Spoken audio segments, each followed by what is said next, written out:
नमस्कार दोस्तों, स्वागत है आपका मेरे YouTube चैनल पर। आज की इस वीडियो में बताने वाला हूँ चक्कर के बारे में और बहुत ही शॉर्ट में बताऊँगा और काफ़ी आपको डिटेल दूंगा। तो वीडियो जो है शुरू से लेके आखिरी तक पूरा जो है देखिएगा।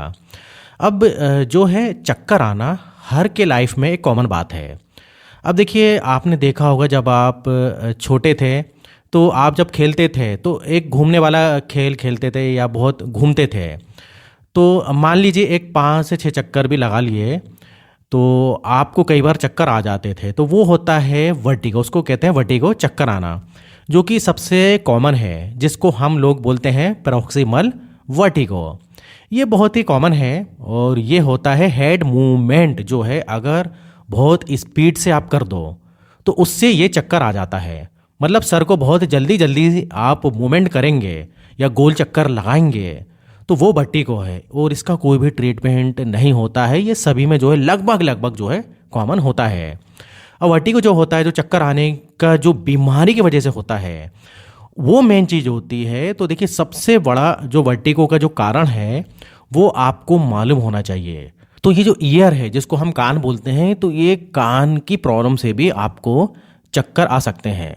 अब उसमें जैसे कि जो इनर ईयर होता है, ये मतलब आपके कान के अंदर अगर कोई पानी जम जाए या फिर उसमें सूजन आ जाए या फिर उसमें इन्फेक्शन हो जाए तो उसकी वजह से भी आपको चक्कर आ सकते हैं। और अब इसका ट्रीटमेंट जो है, आप चाहें तो डॉक्टर को दिखाकर करवा सकते हैं तो काफ़ी अच्छा रहेगा, जो होते हैं आपके ईएनटी के डॉक्टर। अब देखिए, एक और कारण बताता हूँ मैं आपको चक्कर आने का, जिसको बोलते हैं सर्वाइकल स्पॉन्डिलाइटिस। अभी सर्वाइकल स्पॉन्डिलाइटिस में क्या होता है, जो कि आपकी गर्दन की जो हड्डी होती है, तो उसमें से जो आपकी नसें हैं होती हैं, वो नसें दबने लगती हैं। कहीं ना कहीं आपकी हड्डी में जो प्रॉब्लम होती है, तो जब वो नस दबती हैं गर्दन की, तो आपकी गर्दन भी दुखेगी और आपको चक्कर भी आएंगे। और कई बार इससे आपका कंधा जो होता है, जो शोल्डर होता है, वो भी पेन होता है, वो भी दर्द होता है। तो ये भी एक जो है कारण होता है चक्कर का। और कई बार ये कब होता है, सोते समय या फिर सो कर एकदम से उठते हैं तो एकदम से चक्कर आ जाते हैं। तो ये सर्वाइकल स्पॉन्डिलाइटिस में होता है। तो इसके लिए जो है ज़्यादातर एक्सरसाइज होती हैं, तो आप डॉक्टर से एक्सरसाइज के बारे में पूछ सकते हैं या फिर जो फिजियोथेरेपिस्ट होते हैं वो भी जो है आपको एक्सरसाइज बता सकते हैं। अब अगले कारण के बारे में बात करते हैं। अब वो होता है आपके हार्ट से रिलेटेड भी होता है, या तो आपका लो ब्लड प्रेशर है, उससे भी चक्कर आते हैं। अब देखिए, ये लो ब्लड प्रेशर में कई बार ऐसा भी होता है जैसे कि आप लेटे हैं या सो रहे हैं। अब जैसे आप सो रहे हैं और उसके एकदम तुरंत उठते हैं बिस्तर से, तो कई बार जो है हमको चक्कर आ जाते हैं। तो कहीं ना कहीं थोड़ा सा लो ब्लड प्रेशर रहता है, इस कारण भी चक्कर आ जाते हैं। और ये जो चक्कर होता है आपका कुछ सेकंड के लिए हो सकता है, 5 सेकंड, 10 सेकंड या मैक्सिमम 15 सेकंड, इससे ज़्यादा नहीं होगा। तो देखिए, इसका जो है ऐसा कोई खास ट्रीटमेंट तो नहीं है, बस थोड़ा सा मॉनिटर करते रहिए कि बहुत ज़्यादा आपका बीपी तो नीचे नहीं आ रहा है और बहुत ही ज़्यादा आपको तकलीफ तो नहीं हो रही है, जैसे आप बिस्तर से उठते हैं और एकदम बहुत ज़्यादा चक्कर आ रहे हैं। बस ये थोड़ा सा मॉनिटर करना है। तो इसमें थोड़ा सा आपको आपका ब्लड प्रेशर चेक करते रहना है, बाकी इसमें कोई घबराने वाली बात नहीं है।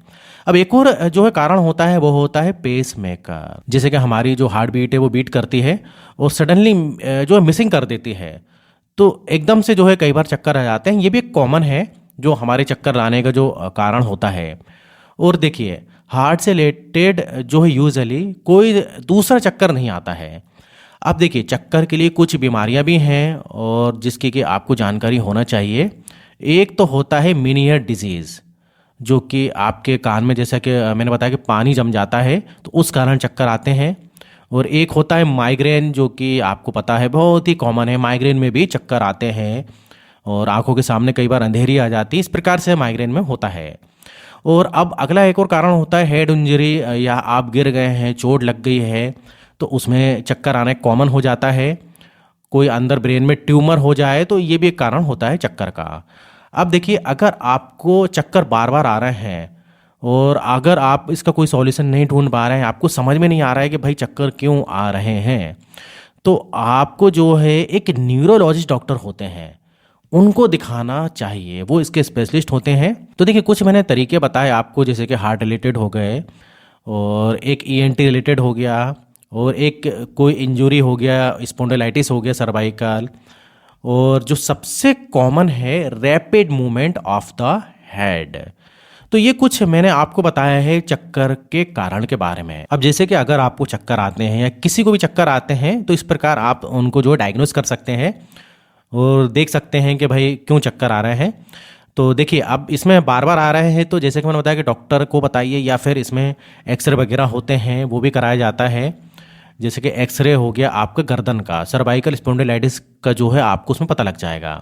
अब जो इनर ईयर से जो चक्कर आते हैं उसमें एक टिपिकल दवाई दी जाती है और उसका नाम है बीटा हिस्टेन हाइड्रोक्लोराइड। एक ये दवाई दी जाती है जो कि डॉक्टर द्वारा लें तो अच्छा रहेगा, और ये कॉमन टैबलेट है और कई बार ये वर्टिन के नाम से भी आती है। और ये अगर आप लेते हो टैबलेट तो इससे आपको काफ़ी कुछ ही देर में या कुछ ही घंटे में आपको आराम मिल जाता है। वर्टिन बहुत ही एक कॉमन जो मेडिसिन है जो कि जो है आपको कोई मेडिकल स्टोर से मिल जाती है। और इधर मैं बताना चाहता हूँ, कई बार लोगों को एलर्जी से भी चक्कर जाते हैं या फिर साइनोसाइटिस है उसकी वजह से भी चक्कर जाते हैं, तो उसमें एंटी एलर्जी जो है दवाई दी जाती है। तो ये अगर आप चाहें तो डॉक्टर से मिल के जो है इसके बारे में बात आप कर सकते हैं। तो कुछ जो है मैंने मेन कारण बता दिए चक्कर आने के, जो कि आपको काफ़ी समझ में आया होगा। तो वीडियो इधर ही ख़त्म होता है, तो कभी भी चक्कर आए तो एक बार ये आप देख सकते हो। तो इस टाइप से अगर आपको और भी वीडियो देखना है, इस टाइप से मैं बहुत सारी वीडियो बनाऊंगा, तो आप मेरे चैनल को सब्सक्राइब कर लीजिए अगर आपने सब्सक्राइब नहीं किया है तो।